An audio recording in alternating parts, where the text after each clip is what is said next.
não se torna analista de dados. Pelo menos não até você ver esse vídeo aqui. Geralmente, quando se pensa em análise de dados, você pensa num profissional que passa o dia mexendo com tabelas e planilhas e encontrando correlações, padrões, tendências nesses dados, e aí construindo dashboards para os times ou clientes usarem, né? E de fato, essa é a dinâmica do trabalho de um analista de dados, mas tem muita coisa que é deixada de lado, né, quando se fala dessa profissão, principalmente porque é uma profissão muito atrativa. Se a gente olhar hoje no Glassdoor, a média ali de um analista de dados no Brasil está por volta de R$ 5.000. Isso acaba sendo muito atrativo para pessoas que estão principalmente fazendo transição de carreira, vindo de uma carreira que elas não gostam e que muitas das vezes paga muito menos que isso. Mas então fica aqui nesse vídeo que eu vou te mostrar, tudo o que as pessoas não te contam sobre essa profissão de analista de dados, e 2, se eu quisesse entrar na área hoje, o que eu faria? Olá, muito bem-vindo a esse vídeo, meu nome é Gabriel Santos, sou analista de dados e trabalho para fora do Brasil, e parece meio controverso, eu tentando falar para você não entrar numa profissão que eu estou muito feliz há mais de 3 anos. Esse vídeo é, na verdade, só para você ter certeza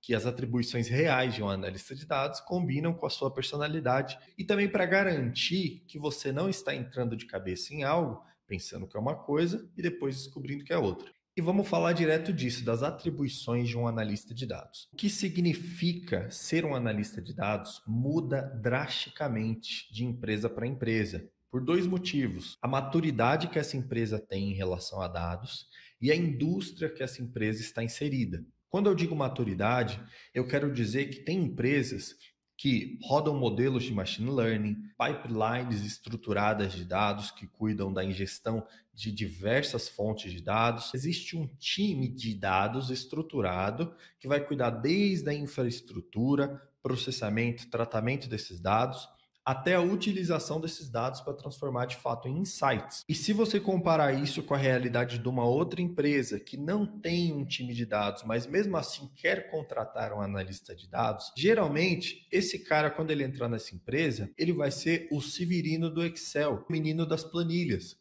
Porque a empresa não tem a maturidade ainda. A empresa não mexe com bancos de dados, ela não mexe com SQL. Pode ser pelo tamanho da empresa? Pode, mas pode muito bem ser também pela natureza. Existem empresas muito grandes que ainda mexem pouco com bancos de dados, que os seus analistas, em sua maioria, vão mexer muito com Excel, vão passar a maior parte do tempo ali fazendo fórmula em planilha, como, por exemplo, as grandes consultorias. Então, essa maturidade em relação ao ciclo de vida do dado não vem só do tamanho da empresa, tá? A indústria que essa empresa está inserida também afeta drasticamente, não só pela dinâmica do dia a dia e as ferramentas que você vai utilizar, mas também pelo tipo de análise que se espera de você no dia a dia. Então, se você está numa agência de marketing, por exemplo, boa parte do seu trabalho vai ser analisar resultados de campanhas para medir ROI, medir métricas de performance, construir dashboards que mostrem essas performances para os seus clientes e também para os times internos. Já numa empresa de logística, é muito possível que você trabalhe apenas com controle de estoque. Análise de perdas em estoque é muito importante, dependendo do tamanho da empresa. A quantidade de perda, se você reduzir em 1%, você já está pagando o seu salário várias vezes, né? Análise de runaway de estoque, ou seja, para quanto mais tempo você tem estoque de determinados produtos. Isso são insights valiosos para o time de compras, por exemplo, já se antecipar e garantir que você vai ter estoque ali para uma promoção, ou então simplesmente para terminar o ciclo, né? Se você tiver numa fintech, você vai trabalhar ali com fraudes, retenção de clientes, enfim. Então, perceba que é a mesma função, mas em indústrias diferentes você vai fazer coisas totalmente diferentes. Outro ponto importantíssimo, e esse eu vejo a galera comentando muito pouco, na minha opinião, é que você, como analista, acaba virando o atendimento ao cliente do time de dados. E por quê? Muito provavelmente você é o que fornece o produto final do trabalho do time de dados. O engenheiro criou a infraestrutura, coletou os dados lá da fonte, processou, deixou esses dados disponíveis numa tabela lá do banco. Você, como analista, vai usar essa tabela para criar os dashboards, para fazer análises e fornecer o resultado para o time, para automatizar extrações de dados para os times. Se tiver algum problema no dashboard, nessa extração de dados, em alguma análise que você fez, a primeira pessoa que as pessoas vão falar é você, porque foi você o responsável por fornecer aquele produto pronto. Mesmo que o problema seja lá na parte da engenharia. O problema pode ser numa pipeline que não atualizou e está com dado defasado, pode ser numa pipeline que quebrou e os dados não chegaram, mas você acaba sendo o porta-voz como analista de dados. Você é a primeira pessoa que as pessoas geralmente vêm reclamar quando encontram um problema. Se você não tiver paciência, jogo de cintura, aquela habilidade fina de entender quando algo realmente é muito importante, quando algo pode esperar, né? Que é aquela habilidade de priorização, isso pode dificultar muito o seu trabalho. Porque toda vez que alguém, independente do time, encontrar um problema, para aquela pessoa, aquilo é prioridade. Então, ela vai vir trazer para você como se fosse ultra prioridade também. Então, o analista de dados, ele tem que ter essa certa tolerância de aguentar a bronca dos outros. Outro ponto é que, mesmo sendo uma função associada à área de tecnologia, ela é uma função que tem interação constante com clientes e times internos. Então, você vai precisar falar e interagir com outras pessoas muito mais do que você vai passar tempo ali codando, criando coisas em ferramentas internas. Porque você vai cair para o código, né, para o SQL ou então para o Excel, para as planilhas, quando você tiver já estruturado uma solução para o problema que você já mapeou.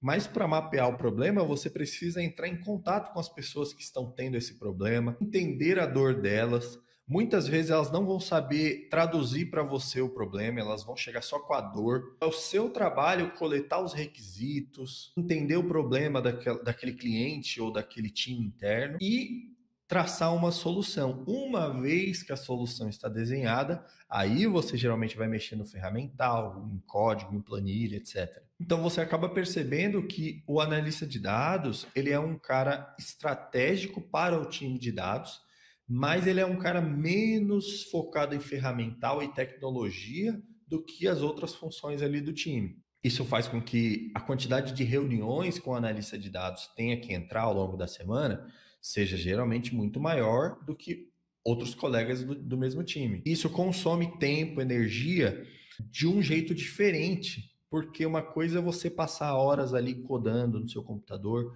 fazendo dashboard. Outra coisa é você passar horas ali na comunicação com outras pessoas, né? Se você não curte falar com pessoas, explicar, às vezes explicar coisas técnicas para quem não entende de tecnologia, você provavelmente vai sofrer como analista também. E também tem, entre aspas, a saturação do mercado, né? Como em teoria a área de análise de dados é uma das mais simples de tecnologia, assim, para você entrar no mercado, você acaba tendo muitos profissionais a nível estágio e a nível júnior competindo pelas mesmas vagas. Mas o bom é que muitas vezes a maioria dessas pessoas não é muito bem qualificada. Então, aqui você dá aquele passinho a mais, já pode te colocar na frente. Porém, já avisando, vai assustar que a quantidade de pessoas querendo entrar na área é muito grande. Então, essa sensação de que o mercado está saturado, ela vai ser constante. Então, agora, a minha visão do que eu faria se eu quisesse entrar na área hoje. Ferramental é tudo? Como a gente viu nesse vídeo, não é. Mas ele é muito importante e é ele que vai estar na descrição da vaga ali. Então, você precisa aprender SQL, uma ferramenta de visualização de dados, e Excel ainda é muito relevante. Como eu disse, tem empresas que só mexem com planilhas. Então, você precisa dessas três coisas, tá bom? SQL, qualquer um serve.